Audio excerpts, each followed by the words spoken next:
Seja muito bem-vindo ao canal História das Pátrias.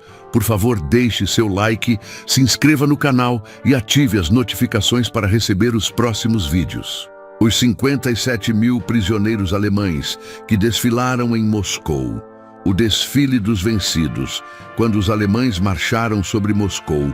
No outono de 1941, os líderes alemães estavam quase certos de que a União Soviética, assim como a Polônia e a França, cairia em poucos meses após os sucessos iniciais da Operação Barbarossa. Diante desse cenário, alguns deles começaram a planejar um grandioso desfile da vitória na Praça Vermelha, assim que Moscou fosse capturada pelas tropas alemãs. Esse otimismo, porém, não era exclusividade da cúpula nazista. Os soldados alemães em combate costumavam brincar com seus camaradas, dizendo que suas companhias ou unidades seriam as primeiras a desfilar pela Praça Vermelha. Não há registros detalhados sobre o número de tropas que participariam do evento ou outros assuntos relacionados. Mas uma coisa é certa: Hitler planejava ir a Moscou para inspecionar o desfile pessoalmente. No entanto, como é amplamente conhecido, no inverno de 1941, os soviéticos conseguiram se reorganizar e deter o avanço alemão nas portas de Moscou, forçando-os a recuar por vários quilômetros. A contraofensiva soviética na Batalha de Moscou selou o fracasso da estratégia da Guerra Relâmpago no leste. E com isso, qualquer entusiasmo por um grande desfile alemão na Praça Vermelha se desvaneceu. Stalin, no entanto, sabia do sonho alemão. E 2 anos e meio depois, quando os soviéticos passaram a ofensiva em todas as frentes, o líder soviético lhes concedeu aquele tão esperado desfile, mas não da forma que esperavam.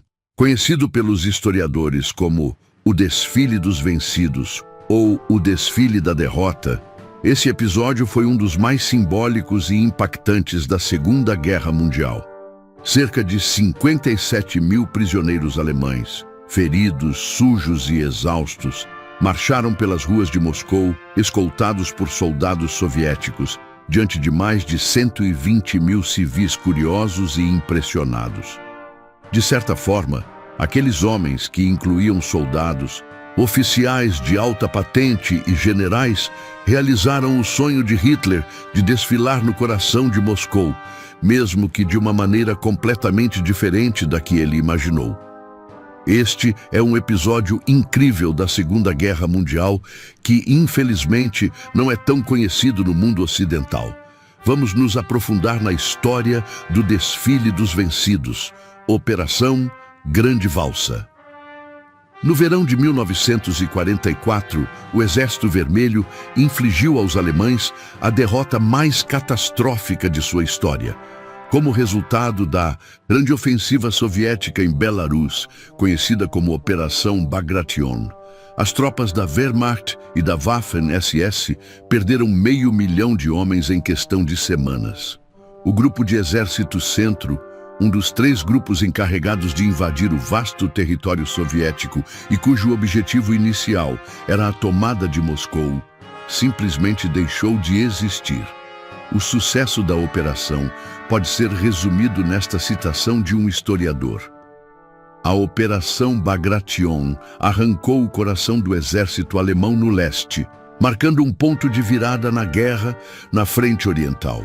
A partir daquele momento, o Exército Vermelho não parou até chegar a Berlim. Com isso, a cúpula do Politburo, o órgão máximo do Partido Comunista, considerou que um sucesso tão retumbante merecia ser comemorado. Apesar de a Operação Bagration ainda não ter terminado, o Kremlin decidiu realizar um desfile oficial em Moscou. A diferença é que, em vez de exibir as tropas vitoriosas, o desfile seria focado nos vencidos. Embora pareça atípico, esse tipo de desfile já havia ocorrido na história. O último, por coincidência, também foi em Moscou, em 1914, quando soldados austríacos capturados pelo exército imperial russo marcharam pelo centro da cidade sob o olhar atento da população. Apesar de o Império Russo ter dado lugar à União Soviética, a liderança soviética decidiu reviver a antiga tradição. O evento, com forte simbolismo, foi organizado em segredo pela NKVD, a polícia secreta soviética, e recebeu o nome de Operação Grande Valsa, em homenagem ao musical americano de 1938, muito popular na União Soviética. Afinal, o desfile não apenas mostraria a magnitude do poder do Exército Vermelho ao povo soviético, mas também aos aliados, que tinham dúvidas sobre a escala da vitória em Bagration. Era uma oportunidade para provar os sucessos soviéticos na guerra, levantar o ânimo dos moscovitas e deixar claro que a derrota alemã era apenas uma questão de tempo. Os preparativos do desfile. A Operação Grande Valsa começou com o transporte de prisioneiros de guerra alemães para a capital soviética. A maioria deles havia sido capturada em Minsk após a reconquista de Belarus. No entanto, do quase 500 mil de homens capturados, era óbvio que nem todos estariam em condições de suportar uma procissão de vários quilômetros. Por isso, apenas aqueles que estavam relativamente saudáveis e podiam se mover sozinhos foram levados a Moscou. Cada prisioneiro alemão passou por um exame médico completo e, ao final, 57.600 homens foram selecionados e enviados para a capital. A partir de 14 de julho de 1944, trens lotados de prisioneiros começaram a chegar à cidade. Ao chegarem, foram alojados no Hipódromo Central de Moscou, no estádio Dínamo e no campo do Regimento de Cavalaria da Divisão Dzerzhinsky. Bombeiros locais lhes trouxeram um pouco de água. Um prisioneiro alemão relatou: "Foi o suficiente para matar a sede, mas não para lavar o rosto." Conforme o planejamento da Operação Grande Valsa, os soldados alemães deveriam aparecer diante do público em condições miseráveis.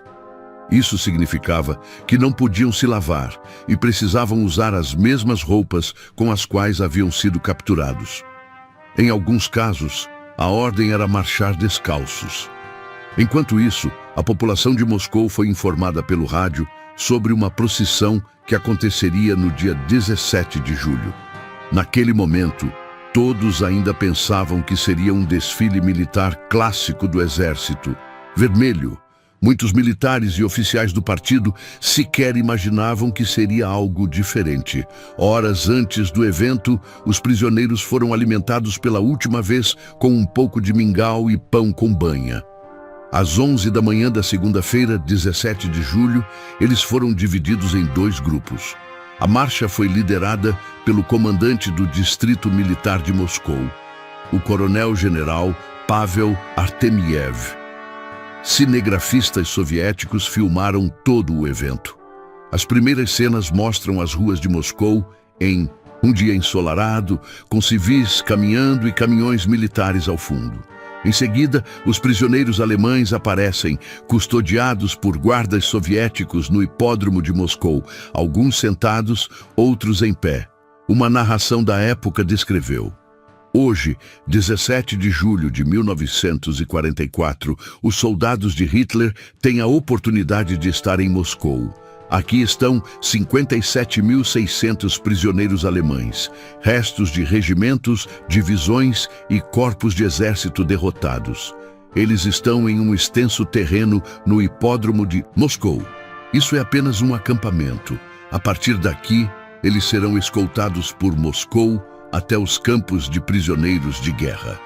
Os organizadores decidiram que a marcha seria encabeçada por 19 generais e 6 coronéis, também capturados durante a Bagration. A narração continuou, identificando os generais. "Aqui estão seus comandantes, seus generais.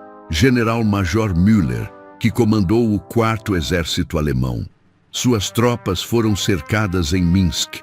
Em 8 de julho, ele aceitou o ultimato do comando soviético e ordenou que suas unidades depusessem as armas. General-Major Adolf Hamann, comandante de Babruisk, ex-comandante de Orel, carrasco e assassino. Dezenas de milhares de cidadãos soviéticos foram vítimas de seus crimes hediondos. Outros nomes citados na narração. Uma grande quantidade de ordens concedidas por Hitler foi dada ao general-major von Erdmannsdorf, comandante da cidade de Mogilev. Em Minsk, o general-major Klampt, comandante da divisão de infantaria, rendeu-se às nossas tropas. Outro herói da derrota de Minsk, o general der Infanterie Völkers, comandante do corpo do exército alemão. E este é o general-major Engel, comandante da divisão de infantaria. General-major Schmidt foi o chefe do serviço de engenharia do exército alemão. General der Infanterie Gollwitzer, comandante do corpo de exército. No total, são 19 generais alemães. Hoje, eles marcharão à frente de suas tropas capturadas. Os generais e coronéis eram seguidos por mais de 1000 oficiais e uma massa de soldados de infantaria divididos em colunas de 600 pessoas. Enquanto os oficiais de alta patente puderam marchar bem vestidos e com suas condecorações, os soldados de infantaria tiveram que usar as mesmas roupas em que foram capturados. Com milhares de moscovitas reunidos em suas varandas, ruas e avenidas, aguardando em silêncio o que estava por vir, a marcha dos vencidos finalmente começou. A narração descreve a cena. Centenas de milhares de moscovitas, militares, civis, mulheres, idosos e crianças se reuniram para ver aqueles que marcharão por Moscou. Cada um deles tem contas a acertar com os alemães. Talvez por aqui passe o piloto que bombardeou a cidade em 1941, ou o assassino de um filho, ou o carrasco que torturou familiares em algum lugar da Ucrânia.